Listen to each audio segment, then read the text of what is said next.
안녕하세요. 대법원에서 재판연구관으로 근무하는 손호영 판사입니다. 인사드릴 수 있어 영광입니다. 네, 책 읽기 좋아합니다. 그런데 저는 개개의 책이 주는 깨달음, 감동도 좋은데 책들이 주는 의아함, 놀라움도 좋습니다. 서점을 가면 책이 놓여있죠.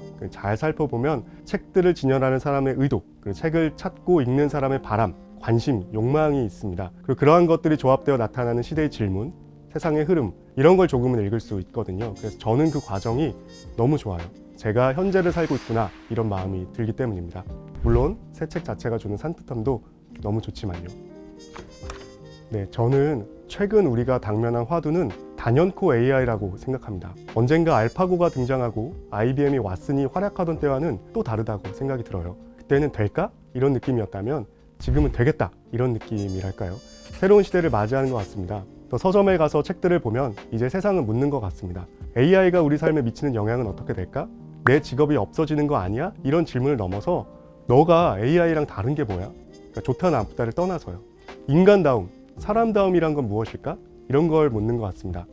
예전에는 동물에 대해서 우리가 가진 탁월함을 이야기하면서 인간다움을 말했다면, 신에 대해서 우리가 가진 불완전함을 이야기하면서 오히려 그 자체로서 인간다움을 말했다면, 이제는 우리가 만든 AI에 대해서 우리가 다른 점이 무엇인지 증명해내야 되는 시대가 되었다고 생각합니다.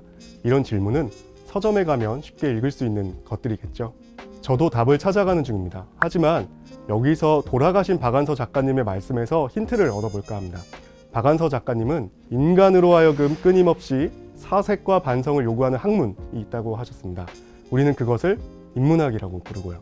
즉문즉답하는 AI, 기존 데이터에 의존하는 AI와 달리 사색하고 반성하고 진심으로 전심으로 부딪혀서 궁리하고 연구하며 거듭거듭 생각하는 우리 모습이 바로 가장 인간다운 모습이 아닐까, 그렇게 생각해 봅니다. 여기서 다시 책으로 돌아오게 됩니다. 역설적이게도 첨단으로 갈수록 다시 기본을 돌아보게 됩니다. 여러 책을 읽으면서 곱씹고 생각하다 보면 나의 눈으로 세상을 볼 수 있게 됩니다.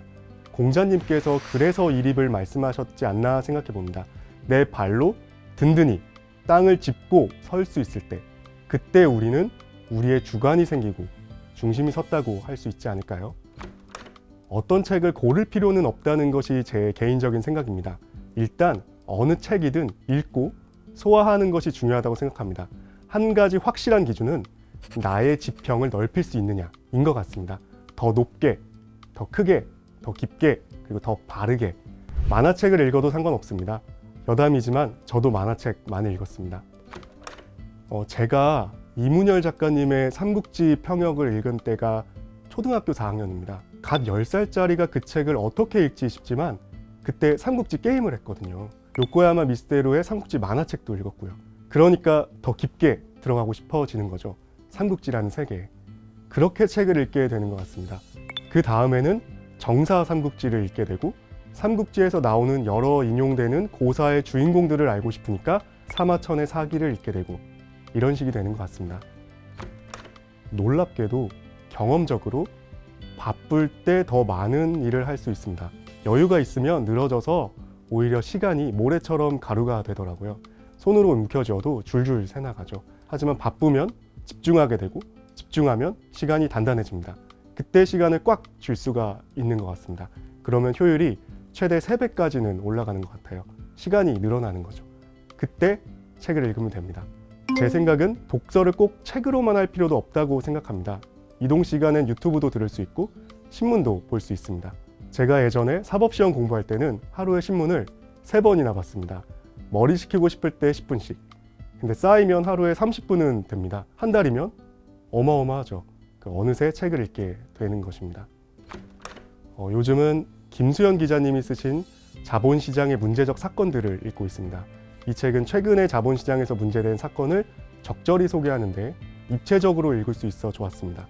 책 자체는 교양서적이라면 저는 법리적으로 접근하는 거죠. 저의 독서는 이 책의 주석서를 쓰는 느낌이랄까?